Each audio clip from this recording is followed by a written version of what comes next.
Thank you. Hi, everybody. I'm Marilyn London and membership chairman and board member of the Friends of the Stirling Road Library. And welcome everybody to this wonderful program that we're going to hear from Batia about the Impressionist family lifestyle. We have a family, they have family. We usually just think of them, but they have amazing families as well, and I'm excited to hear about it. For those of you who are friends of the library, I thank you so much. It's because of your support that we are able to have Batia with us.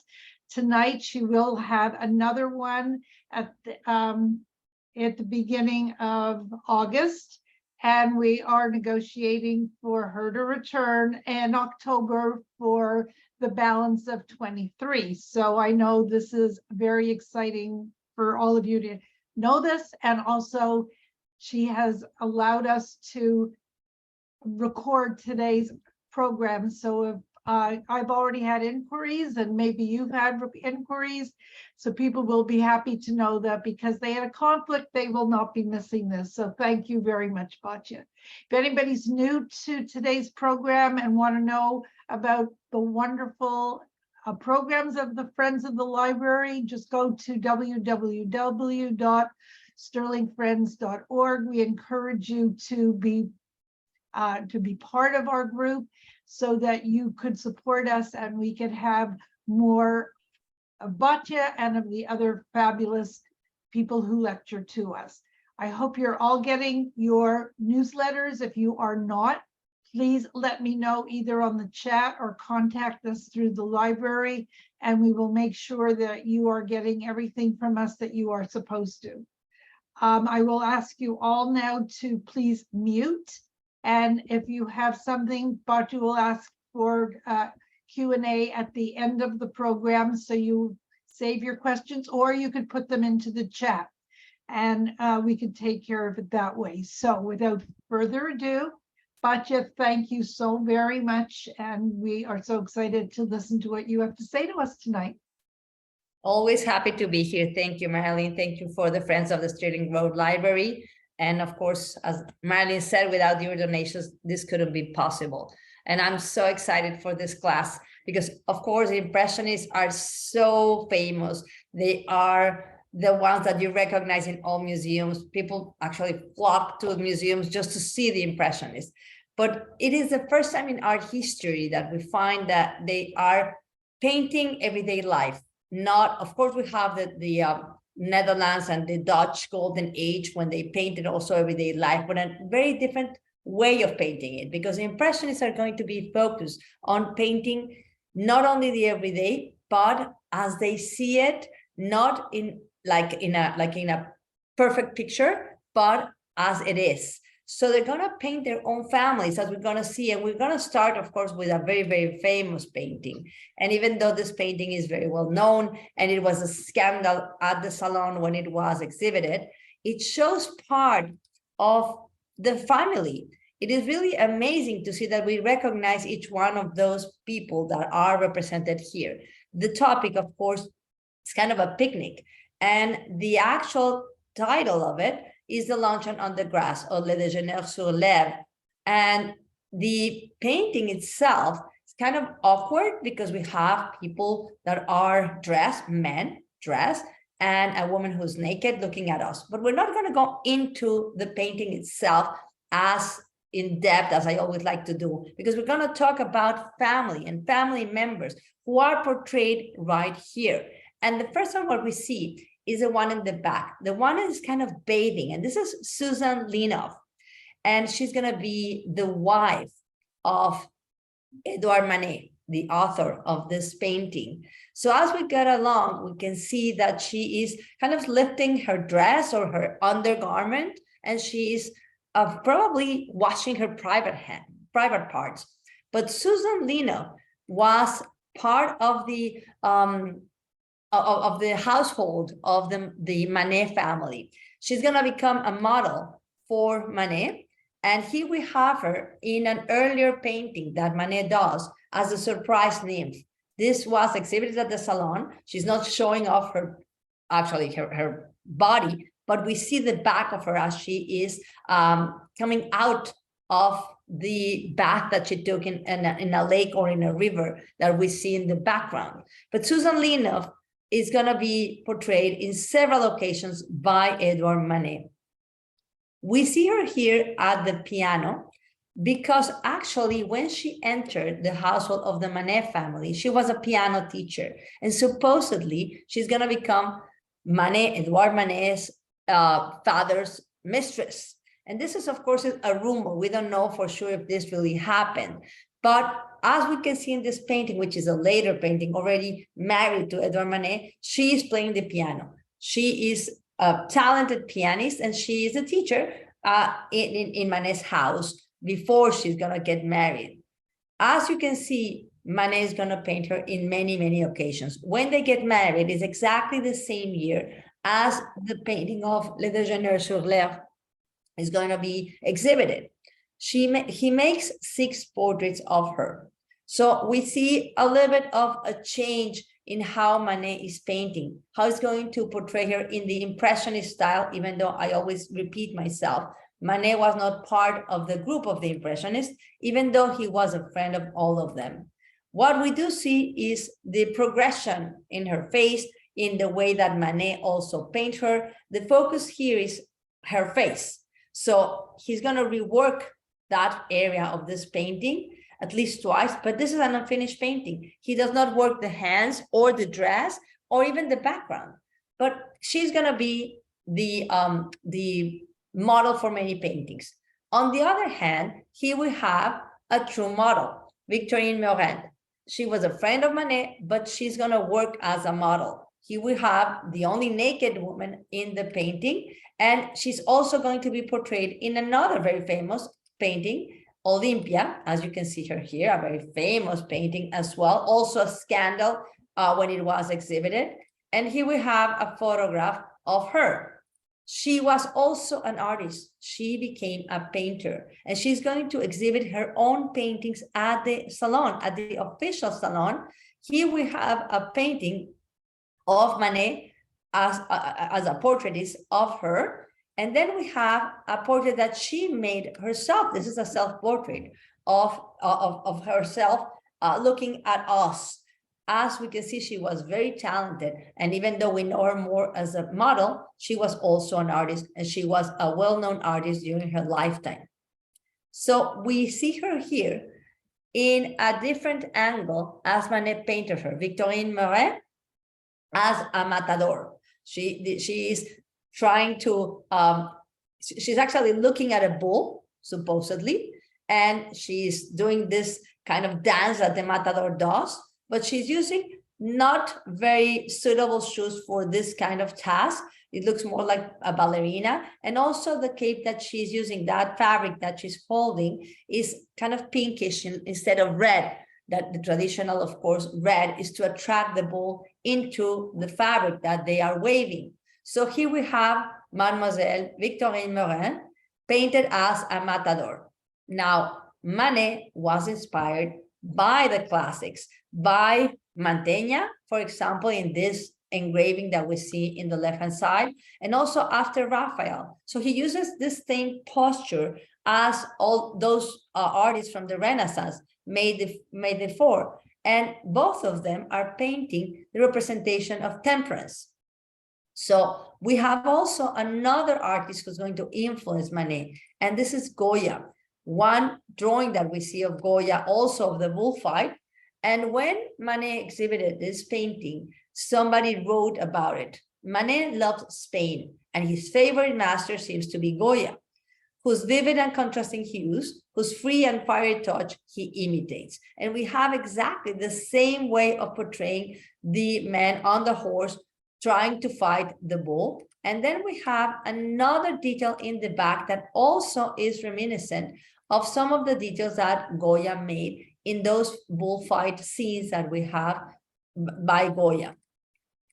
Now we have also in this same painting that there are other 2 members, and these are members also of the family. There is a combination of his 2 brothers Eugene and Gustave, and here we have Eugene, the brother of Manet, and also Gustave, who also serves as a model for this painting.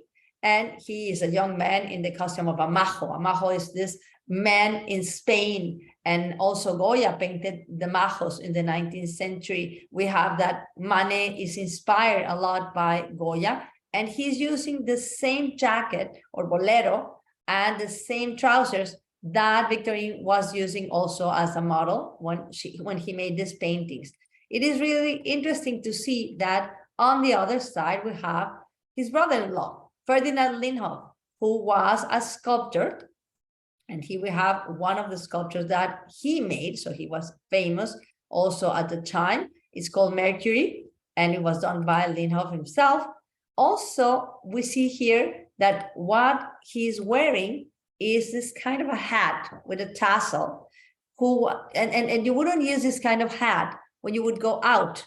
It was used only at home. It was called a smoking cap, also a lounging cap. So you would use when you were at ease at your house. You could have, of course, guests at your house and use this kind of hat, but you wouldn't use this outside. But he is putting it here because it is a very relaxed scene. When this painting was exhibited, and of course, we are seeing it today as this family portrait, but when it was shown, it was not shown, of course, in the exhibit, in the exhibition, in the official exhibition, because it was a scandal, but it was shown at the Salon des Refusés, or the ones that were rejected. And it was shown in the center of these two other paintings that he did, all this that are called the Spanish paintings that I already shown you. So Manet was following Rubens. And Delacroix is the one who told him to follow Rubens, to see the painting that Rubens made before. And when we see the landscape that Rubens made here with a rainbow, we see that in the foreground, we have a lot of characters, figures that are in the front side. And that is what Manet is going to do. And he does this painting on your right. Manet does this painting. I'm showing you this painting because it was done just before the Les sur l'Herbe, but what he paints here is this couple. And actually the couple is Manet and Suzanne Linhoff. And they are dressed in a 17th century dress, of course, trying to emulate Rubens. We have a landscape, it's called fishing. And we see the people fishing right here in this boat in the back, and a beautiful river, and almost like a rainbow in the back. And Manet's father didn't know about his relationship with Suzanne Linhoff. When Manet's father dies, that is when he gets married. So feeling free in 1863, he's going to portray her in many, many occasions. And that is when he's going to get married. Now, going back a little bit in a painting of Rubens, as we're going to see this one, he portrays himself in this beautiful landscape, in this view of Headstand in the early morning. And this is Rubens and his wife. And actually, Rubens just had purchased his estate near Brussels, which is called Headstand, and we see it here in the background. So he's kind of showing off the land that surrounds him. He is here shown as a peasant with his wife. And here we have the actual place. This was his home at some point. So showing family is something that Manet is doing again, also with the influence of Rubens.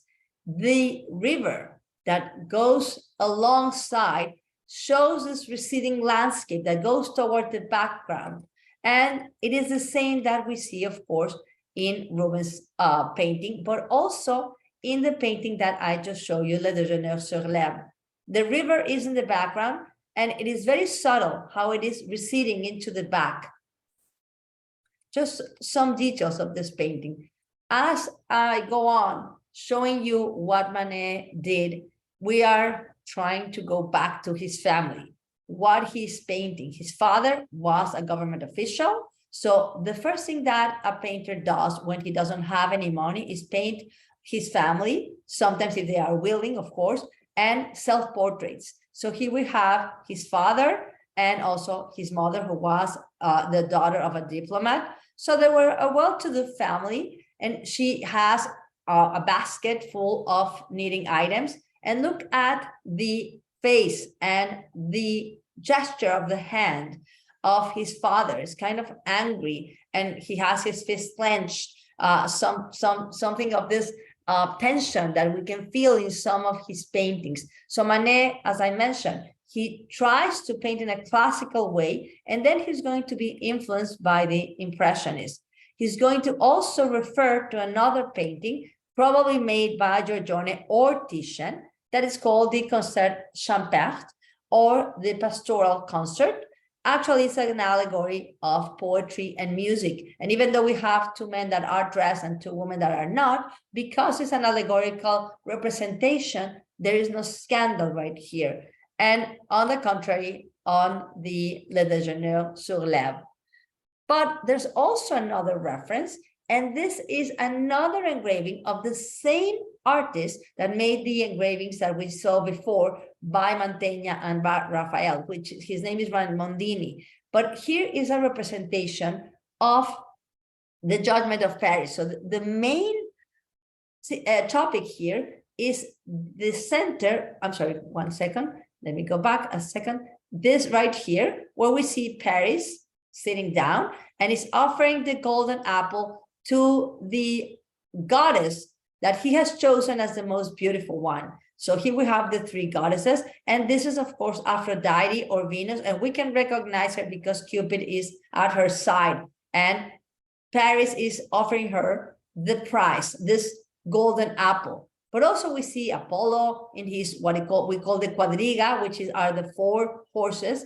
Apollo is the god of the sun, and we see Zeus on the right-hand side, who is watching the whole thing. But on the right-hand side, on the corner, in the bottom part, we can see 3 other gods that are sitting down in a very similar way as we see in Le Déjeuner sur l'Herbe. So this is the influence and how Manet is looking at classical paintings, Renaissance paintings, engravings, because this is the way that he can see them and study them. But he uses the same relaxed way of this figure right here that we can see in his brother-in-law.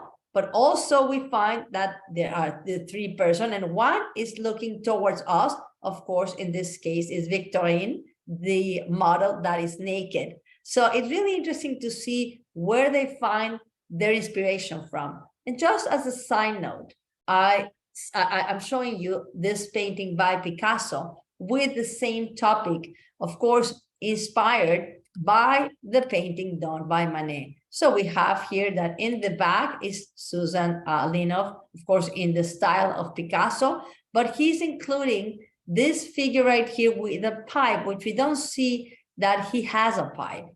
All of the different characters are represented exactly the same. Even the picnic items here at the left-hand corner, as you can see here. Another painting that shows his family is this one. It is called Luncheon in his studio, or in Manet's studio. We don't see Manet painting, but it is a kind of self-portrait, but also we can see some of the props that are found in his studio. We can see an armor, we see this item also part of the armor, and this idea of probably painting a classical figure in an armor with a blade or with a knife. And then we see also a still life painting on one side with some lemons and oysters and wine. Excuse me. Excuse me.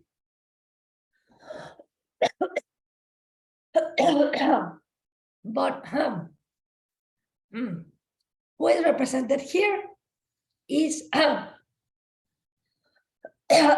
Susan Linov's son, Leon. Leon is in the center of the painting. He's looking somewhere else, while here we have that the gaze of Manet is looking towards him, and he's ready to leave. He's not sitting down.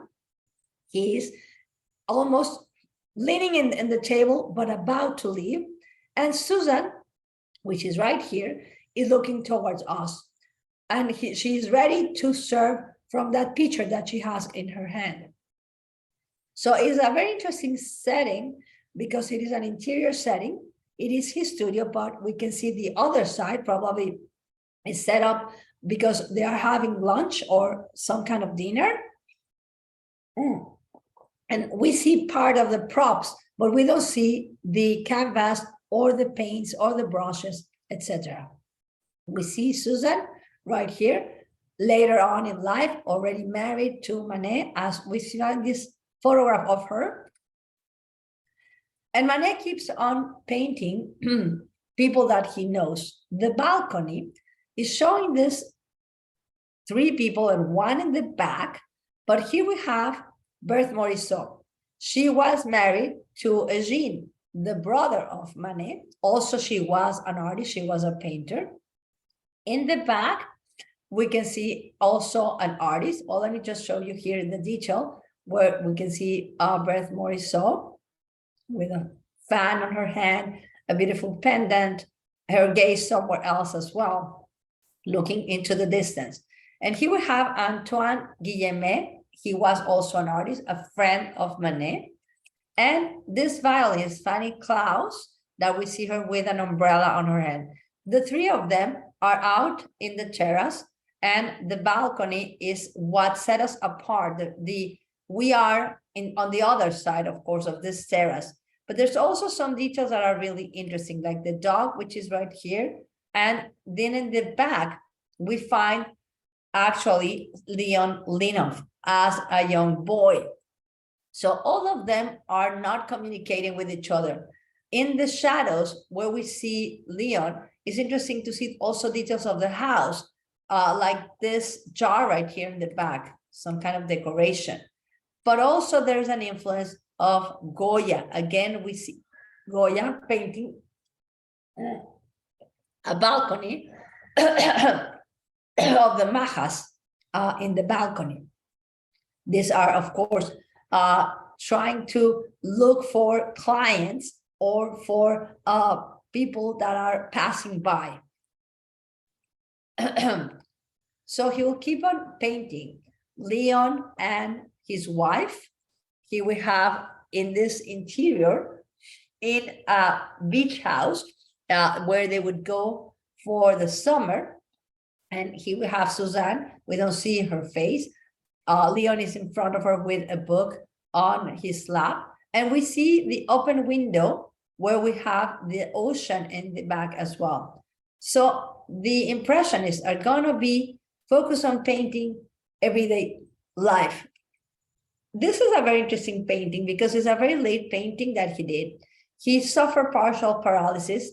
She is playing the piano, but we don't see the right-hand side of the painting because even though we know that this is a painting that shows Edouard Manet and also Suzanne right here, and his friend Degas painted it for them. When he suffered this partial paralysis and he went for different treatments, and he would go to hydrotherapy as this kind of spa that he would get some kind of therapy. He didn't like it at all, and Manet slashed the painting because he was probably angry. So Degas is going to ask for the painting back, and he never got to fix this painting. So it stayed cut in half. So we don't have this area with the piano where Susan was playing at. This is how probably it would look with the inclusion of the other part that I showed you before, because it is another painting actually, but somebody made it so you could see a reconstruction of this painting. And we have other artists that are going to paint their families. Frederic Bazille. Frederic Bazille is not probably as well known as other artists because he's going to be killed in the Franco-Prussian War in 1870. But he's going to paint his family. And they are in Montpellier. He was a medical student at the time. He had enrolled in the university in Paris, but later he's going to decide he wants to be an artist. So what we find here is a family gathering. They are all together, but it's kind of a snapshot. It's not this relaxed way of painting a family. We see that Frederic Bazille is painting all of the members of the family, but they are all posing for it. It's kind of this idea of, look this way, I have to paint you. And he got them all, he got his attention. But on the other hand, we have this wonderful landscape in the back, the bright sunshine that gets also the shadows of the trees. And they're all, of course, gathered behind or in the bottom part of the shade of the tree as they are being portrayed by Bazille. But he includes something very interesting. In the foreground, he puts a hat, kind of this cane and some flowers, because this is a device that many artists are going to use very often, and it's called a repoussoir. So the idea is to use something. In this case, Tintoretto is going to have this dog. So you would have space and depth, and then you're going to add depth into the painting. So he does exactly the same in his painting.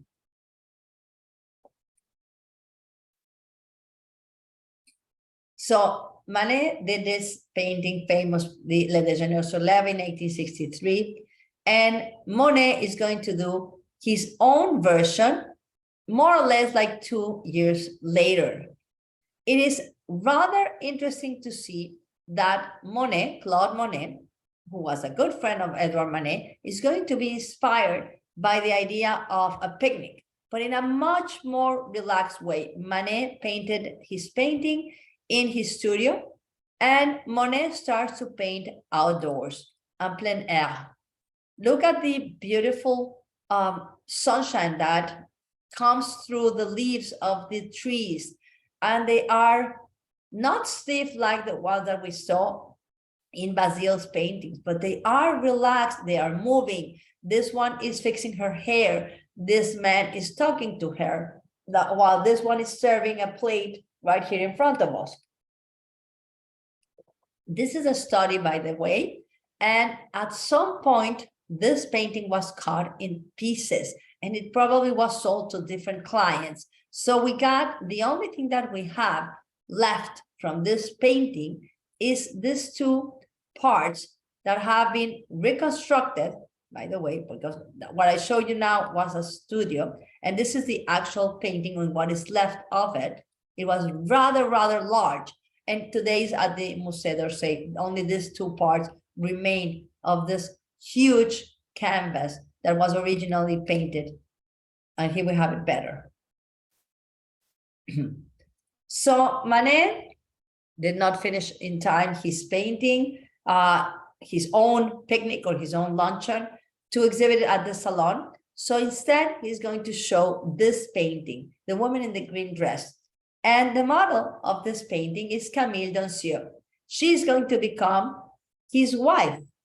They are going to fall in love, they're going to be married, and they're going to have their own family. She's going to be portrayed in several occasions as well, in many of Manet and Monet's paintings, as you can see in this Woman in the Garden, which was also presented at the official salon, which was also rejected.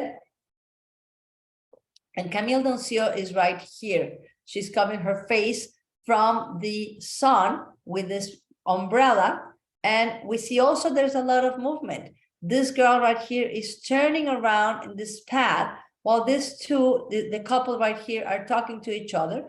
And again, we see that he is portrayed here, he has portrayed this man covering his face. So it's not important. The features are not important. What they want to do is portray the moment. And we have the same Camille Dancieux painted right here in this picnic. So they start to have a family. And Camille gave birth to Jean, and he starts painting his own children. you see here this painting of Jean as a baby in his small crib. He is also showing you the whole area with curtains, and this probably is Camille Dancieux watching over the baby Jean. Also, he's going to be portrayed right here. This is the luncheon, and we have again Camille having breakfast or lunch with her dog, with her son Jean. As we can see here, is a very lively representation. We have a table set up with all of the food and probably oil and vinegar. We have also the sun coming from the window, another woman right here on the left, and a servant in the background. So the painting is rather vibrant. We have a lot of information about what's happening. An egg, for example, which is about to be eaten by both of them. Jean is ready to have a spoonful of it, so he has his spoon on his hand. And two other chairs in the foreground as well to show us more depth into the painting. So it is, of course, the influence of his friend Manet, but in a very different way. We have a lot of similarities, but also some other differences. Both of them are showing a still life on top of the table. Now, Monet is painting from a higher vantage point, while Manet on the right-hand side is showing you a frontal view. Both of them are showing a family portrait. Both of them are showing food. And there is an interaction in Monet's painting. Of course, Camille is talking to Jean, while these three in Manet's paintings are not talking to each other, kind of dysfunctional probably, and it looks more posed than the one painted by Monet. Monet is painting daily life, what actually happens during a lunch or a breakfast. So he's going to portray his son as he grows up. Here we have Jean a few years later on his tricycle as a horse, really beautiful. And we have something very interesting during this period. This painting is painted by Manet. So Edouard Manet is painting Claude Monet's family in their garden, in their house at Argenteuil. And we have here Camille, Jean, and Monet as he's standing to the flowers right here in the back. We have also the animals that are surrounding them. And it is interesting to see that Manet was staying in his own family house at Gennevilliers. It was very close to Argenteuil, across the Seine. It's on the other side of the river. So he would go and visit his friends. And sometimes Renoir would also join them. So Manet is painting the family of Claude Monet. And then we have that Monet himself painted Manet painting them. This painting is lost. We don't know where it is, but there are several drawings of how this painting looks. And then we have Renoir's own painting also of Camille and Jean the same day, as you can see right here. He is also including the fan on the other side. So it's rather interesting to see that the three of them are together. They are painting at the same time, the same scene from different angles. It's really rather, I love this kind of interactions. So Monet is going to keep on painting his family. Camille is painted right here as a snapshot. As she's walking by the outside of her own house, of the studio of Monet, the curtains are kind of drawn to the sides, the same as they are today in his house. And we find that she's gonna become his muse. And he shows this at the second exhibition of the Impressionists. And that exhibition was a failure for most of the painters. But the Japonerie, or the inspiration from Japan or from Asia in the paintings by Monet, are going to be sold during this exhibition. And he sells this painting of Madame Monet in her kimono. She is using this fan, and look at the back. It is full of the collection that Monet had of fans, of Japanese fans. And you can see also this Japanese print, this ukiyo-e, that were collected by this artist. They love this kind of very, very minimalist representation that came from Asia, and it's going to influence all of the Impressionists. And later on, this influence is going to come down into painters like Gauguin and Van Gogh. But look at the fan that this geisha has on her hand. It's exactly the same as the collection that Monet had hung on the walls of his studio. And also you can see this actual fan that is part of the collection of the Art Institute of Minneapolis from the 19th century, which is a round fan, a little bit different from this kind of fan that she is using. And also on the floor.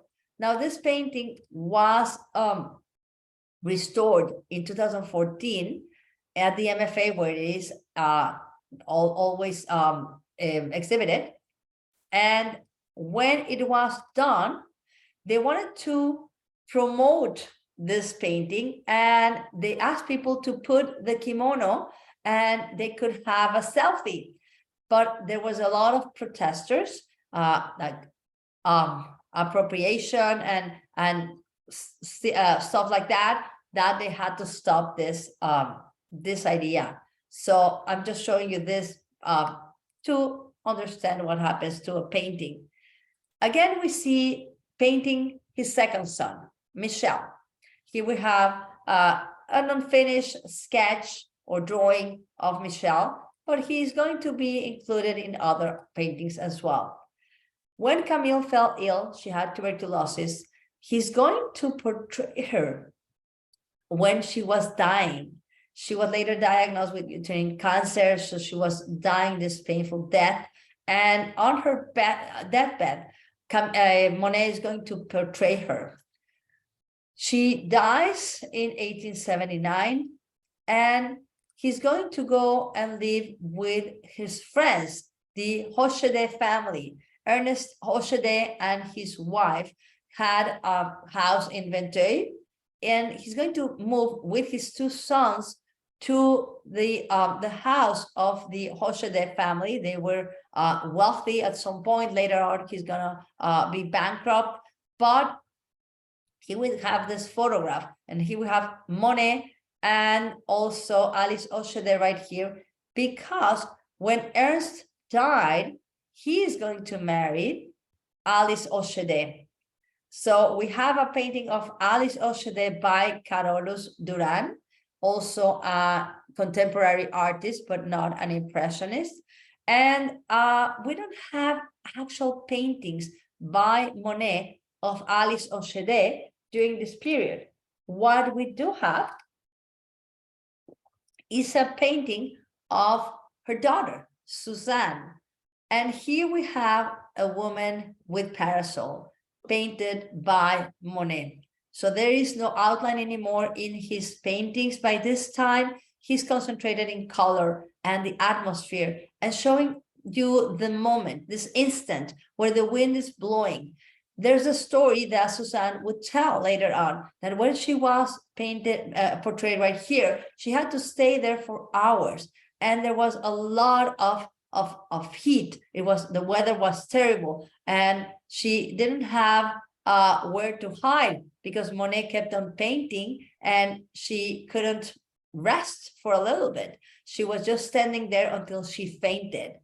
But I want to show you her photograph. But actually this picture was taken the same day as the other one, because she's wearing the same dress. So we have a couple of pictures of Suzanne Hochede of this time. But when you see this painting, this is Camille and Jean, that was painted in 1875. And they're walking by. Also, you have here the representation of her as she's moving with her parasol as well. And the shadow right here is also represented in both of them. There are several differences here. Even though both of them are showing movement, Here we have the angle that is shifted. The angle is a little bit more obtuse, or is much more drastic in the one on the right-hand side of Suzanne Ochede. And also we have that the features of Camille are a little more clear than the ones of Suzanne. Camille is looking towards the viewer, while Suzanne is not. And we get to Edgar Degas, a friend, of course, of Manet, of Claude Monet, of all of the rest. He will always paint in his studio, very different from the other Impressionists who would go and paint en plein air on the outside. But he paints also his family, his sister, Thérèse Degas. And by the way, this was the original way that you would write his last name, Degas. And he's going to put it in just one word, Degas.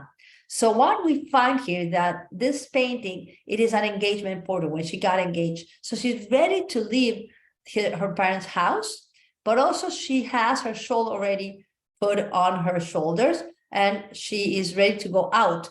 Now, the door in the back show you exactly that. She's ready to go out. So the door is open and you can see that there's the representation of the ocean probably in the back. But what you find here is a meaning of this, the significance of this painting, that she's ready to go out. He's going to go and live in Naples with his grandfather until he dies. This is his grandfather, painted also by Degas. And when he goes to Naples, later he's going to visit his aunt Laura, that she is the represented in this family portrait, the Bellelli family. When he visits her, he's going to make studies. And when he goes back, he's going to paint this portrait. So we have an idea of how Degas worked at this time. So it is a family portrait, but it's rather distinct, this painting, because first of all, we see that Aunt Laura is wearing her mourning dress because her father just died, Degas' grandfather, and she's very dignified, very stiff. She is on her side. We can see her daughters, Julia, which we see in the center. She's the link between the married couple. Then we see Giovanna on the other side. And in the back, we see a sketch of Degas' grandfather. Giovanna shows that she's a little more tense, but she's also looking out. She's looking to the viewer. Degas captured those tensions in the family. By the way, Aunt Laura was pregnant at the time. And even though we have the link between the two of them, there's no communication between the couple. Here we have Giovanna. And on the contrary, we see that Gennaro Bellelli, who was married to Laura, he was a baron. He's already separated somehow in this painting. We see the back of the chair. He's tending his business. We only see the profile. He was a political journalist. He was exiled from Naples. That's why he had to go to Florence, where Degas visited them. And because he was writing in favor of the Italian independence, and the Austrians were persecuting him. So he goes out of Naples at the time. And on the back, there are also some objects that are very significant, because we have here a clock. So there is the idea of time, a mirror that shows us the outside or the window, and a candle as well. And on the desk, on that table, we see some papers, probably something that he was working on, or letters, or a newspaper. But what we see here is that he's not looking at us, or he's not looking even at the family. What we find here is that there is a lot of tension here. There's an emotional distance. Laura is sad, rather unhappy. And even we see the dog that is kind of sneaking out of the picture. Somehow Degas knew that something was happening in this family. Now, as I mentioned, when he visited them, he is going to make sketches. He's going to make the studies. And when he comes back, he's going to make the whole composition. Even this painting where we find the hands of Laura, we see that he captured the tension of her hands. And we find that he is painting the hands separately to then add them to the portrait as we see here. So after this, he's going to return to Paris, as I mentioned, even though he's going to visit them again in 1860 later on. But he's going to paint his family, kind of this idea of Las Meninas, because he's going to use a very, very large canvas, the same idea of this royal representation of Las Meninas, but actually, after he died, it was put on sale as part of his estate. He had this painting. It was a family portrait. And later on, it's going to be purchased by the Musée de Luxembourg. Today is at the Musée d'Orsay. So it is the idea of a family portrait, very personal, but at the same time, with a lot of instinct of what was happening in a psychological way, as we can see here in this representation.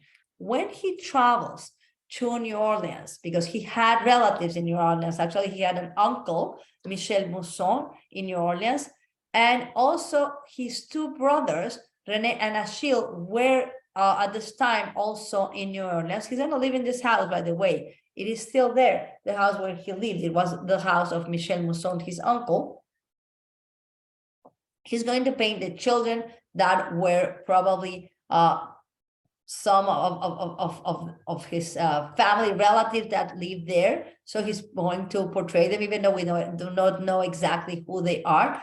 But we have an example where we see his uncle, Michel Mousson, who was a cotton brokerage business, and actually later he's going to be bankrupt later on. But what he's doing here, he's first of all in the foreground, and he's examining the cotton that he got. He is sorting it out somehow. And then we have other members of his family right here. We see his brother René, who's reading the newspaper. And then we see his other brother just leaning into this area right here where the window is open to another office right here. So we see Achille right there. And what he's representing here is the cotton office of his uncle in New Orleans. So what he is concerned about here is the space, the idea of different planes, even in the background, the second area right here, the office, all of the people minding their own business in this very busy business, as we can see here. But he's also interested in showing different angles in this skewed perspective, because he was very interested in space. So these are cotton merchants in New Orleans as well. He painted his family, his father. As we saw, he painted his sister, but he never married. So we don't have a wife, we don't have children, and he only painted his elders or his sister. And we have his father painted here, listening to Lorenzo Pagaz, because he was a musician who would come to visit his father because he loved music. And here we have a representation of that moment. And we get to probably the most prolific with Monet of the Impressionists, and this family figure, Camille Pissarro.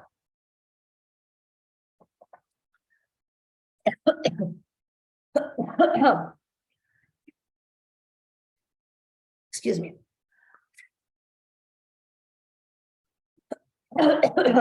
Camille Pissarro met Julie Velay.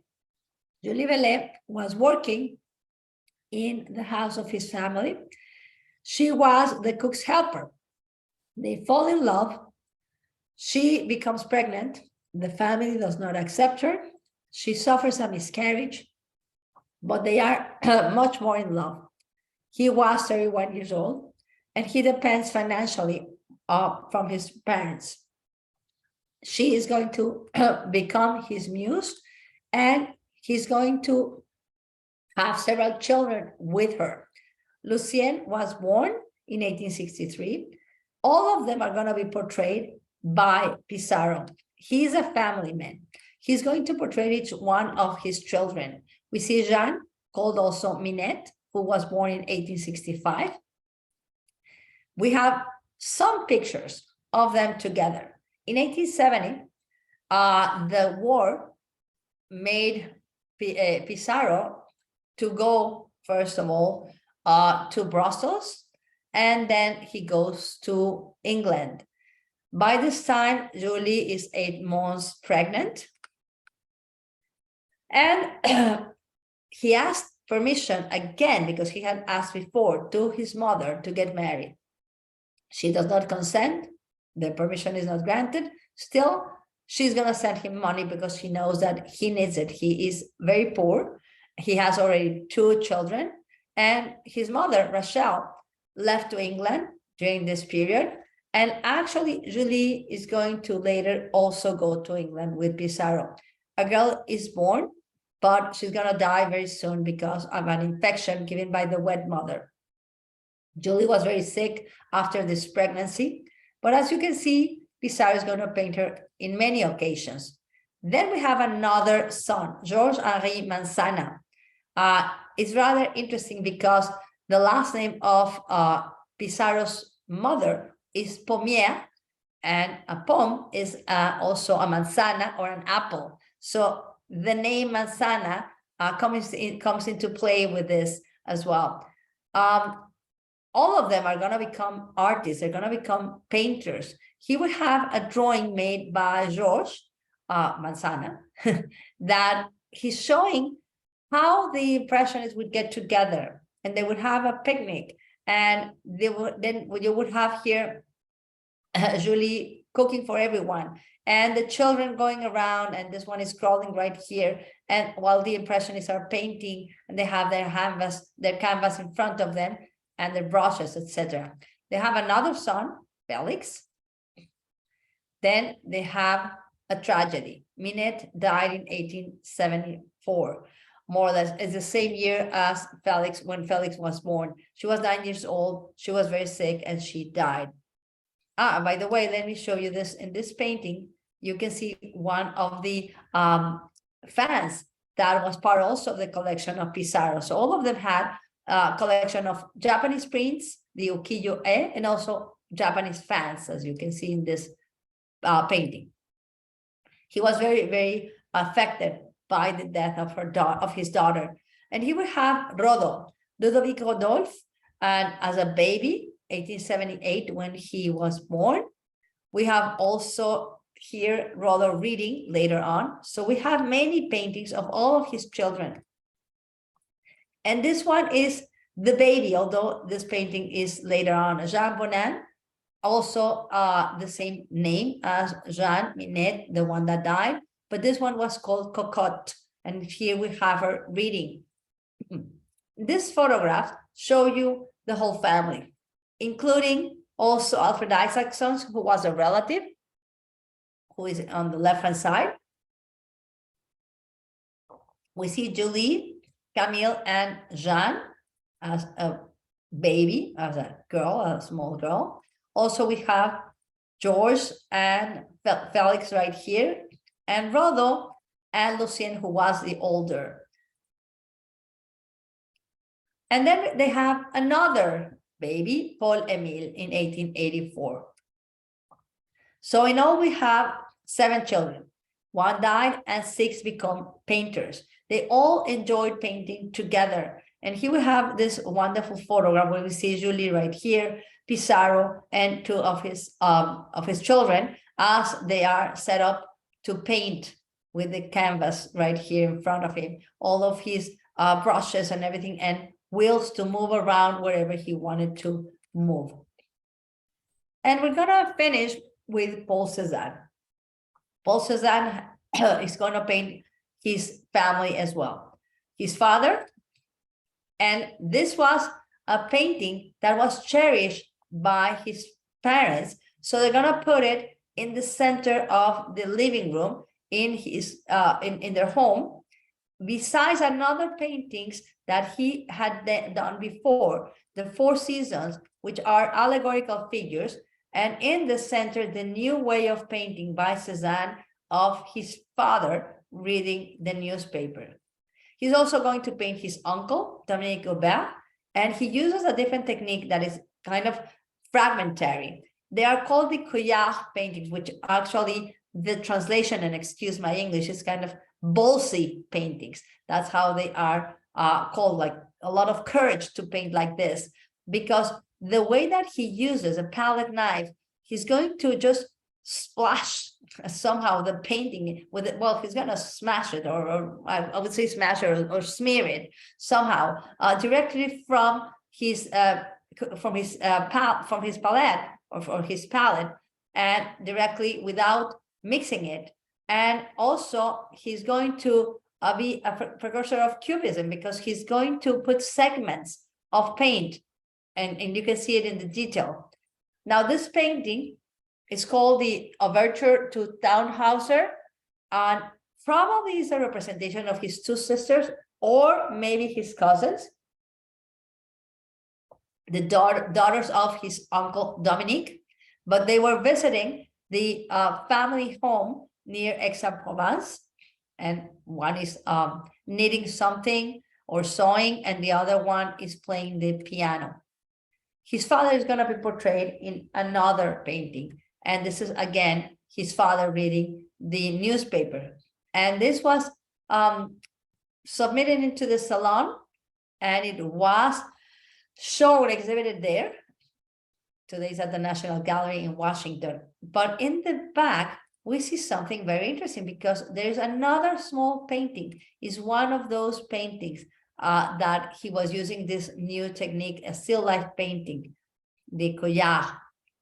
Now, Cézanne painted also his muse.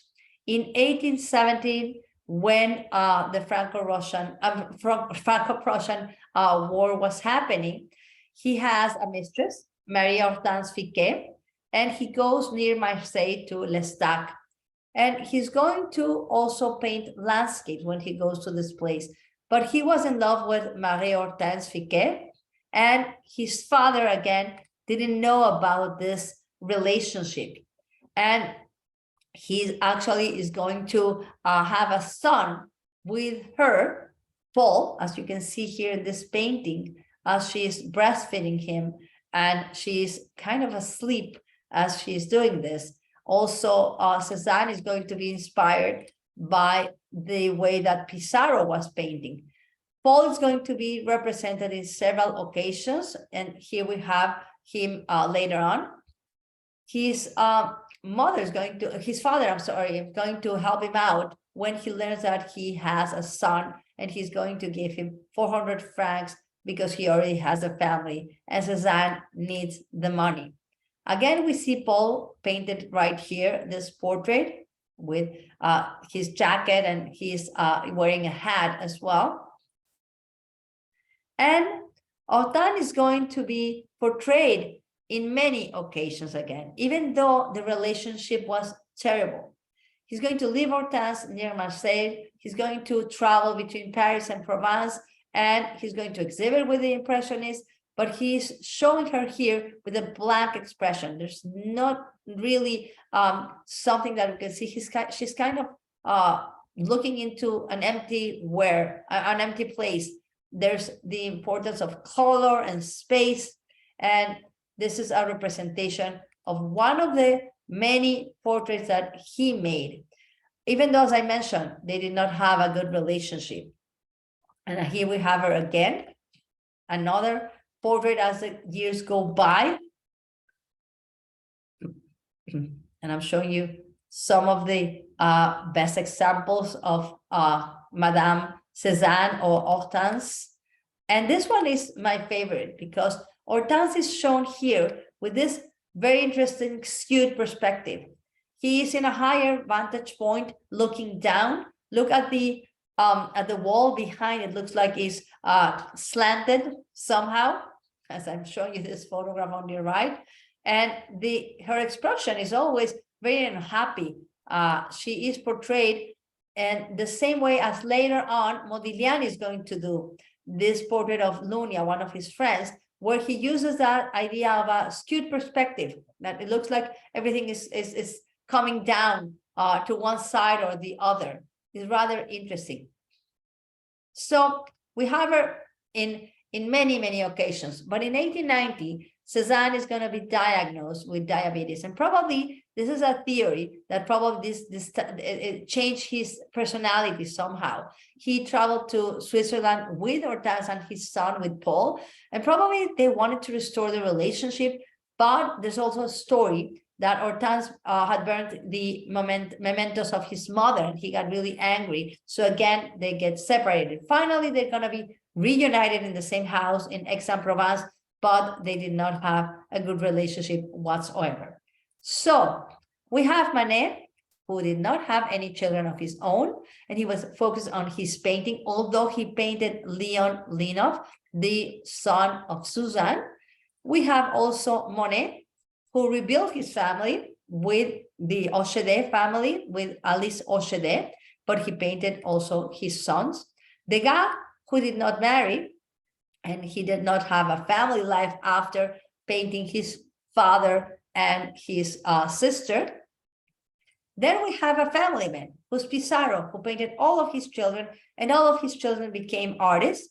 And we have finally Cézanne, who was a loner. And even though he painted his wife and his son, he was really interested in something else. So as you can see here, we have the lifestyle of the Impressionists. Thank you very much, everyone. I'm going to stop the share. So if you have any comments or any questions, please just make sure to find the microphone and just ask your question or make your comment. Thank you very much. As always, great presentation. Thank you, Nora. Thank you for being here. Anyone else? Impressionists. Oh yeah, I think it's very popular.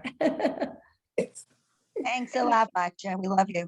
Thank you, Carol. Thank you. Any others? Ed wants to say something. Go ahead. Ed? I see here. Hand or not? No? Okay. There was a hand. He raised his hand. Ed Wolfsiak? No? Okay. Yeah, I can see also the chat. Thank you, everyone, for your beautiful comments. Thank you, everyone. Any other comments before we leave? Before you want to tell them about your next one, Batia, August 8th? Yes. When is it gonna happen? I have to see here. When is this next one? Tuesday, August 8th. Thank you very much. And it's gonna be about different kind of families. Van Gogh's family, Gauguin, or maybe not. I don't know if I'm gonna cover Van Gogh, but Gauguin definitely, and Edvard Munch as well. I don't know the title of it. I don't remember the exact title that we got one. Whatever it is will be great. The attendance tonight was amazing. Oh, yeah. Really, Thank you. Yeah, a lot of people. I'm so glad. And yeah, hope to see you then. I think it's gonna be very interesting because the way Gauguin or Munch and I think I'm gonna cover also Van Gogh, but I don't remember exactly. Painted their own families is also very interesting. Yes, somebody saying here, I wish I could see these paintings in the Musée d'Orsay. Yes, you're right. Most of them are there, but not all of them. Some of them are in American museums as well. So they are close by. Thank you, Batia. Thank you, everyone. That was really interesting. Nice to see you, Miriam. Thank you. Take care. And you too. Everyone else, and anyone else that wants to say something, any other questions or comments before we leave? Okay. All right, I'm going to stop recording. Thank you very much. Thank you. Thank you.